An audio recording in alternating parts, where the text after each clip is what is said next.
Hey everybody, it's Matt Shu from Upright Health, and today I'm going to share with you a shoulder self-test that you can use to see how healthy your shoulders are.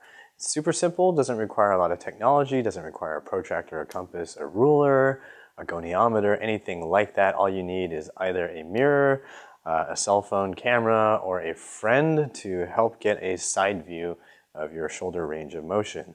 If you don't have one of those three things, then you have bigger problems than shoulder mobility. So once you've got one of those three things to help you with this, all you need to do is get a side view of yourself. Now, from the side view, what you're going to do is just take your hands, okay? You're going to take your hands at your sides, and then you're going to lift up like this, keeping the elbows straight. Now, the trick here, I'm going to just back away so you can see me a little more. The trick here is to make sure that your arms go vertical and that they basically block the side of your head. So I'll show you on this side. When I come up, I want the bicep tricep area to basically block your view of my ear. And while doing this, I don't want to see any sort of compensation. So what kinds of compensation might you see when you're doing this? Typical compensation would be you come up, you actually have a restricted range of motion in the shoulder, and as you continue to try to get that vertical position, you start to sway your hips and or arch your back. So a lot of people will get to here and then go like that. So you can see my rib cage flare up as I go, and I'm just leaning way back. My arms are vertical, but where's my head now? I've got my head leaning way back. Some people try to cheat this by then just craning their head and neck forward. So, you know, the ears are kind of blocked, but they're really not maintaining the position we're looking for. We want the rib cage to basically stay in the same position, arms come up, and then arms are just right alongside the head, okay?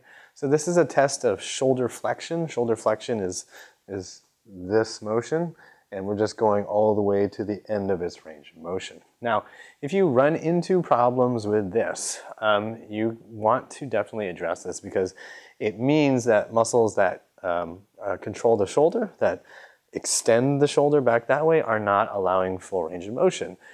Now, muscles that are involved with that, most definitely going to be the lats. So the lat muscles attach down here, down in your lower back, and then they come up around through the armpit and forward up into the front of the arm bone onto the front of the humerus.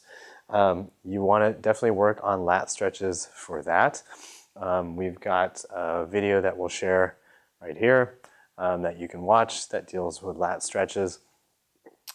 You may also have some strength deficits. So it may not just be a question of flexibility, it may be a question of strength, in which case you're going to need to do some things like overhead pressing, which we have another video here that is for single arm, unilateral overhead pressing to help you gain control over that motion. Being able to do this may not seem like it's a hugely, horribly important thing, but whenever you're kind of reaching up into a top shelf to get something, it's a big deal. If you're playing overhead sports like tennis, it's definitely a big deal. Basketball, it's definitely a big deal. If you have to do anything all of a sudden where you're doing this, it's going to be a big deal.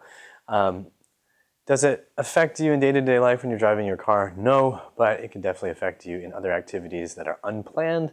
Anything that has an element of surprise could definitely be affected by a lack of mobility in your shoulders here. Also, if these muscles are super tight, you'll tend to see that the tightness in the lats, possibly also in some of these other shoulder blade muscles, that tightness can really show itself in dragging your shoulders forward when you're in daily life.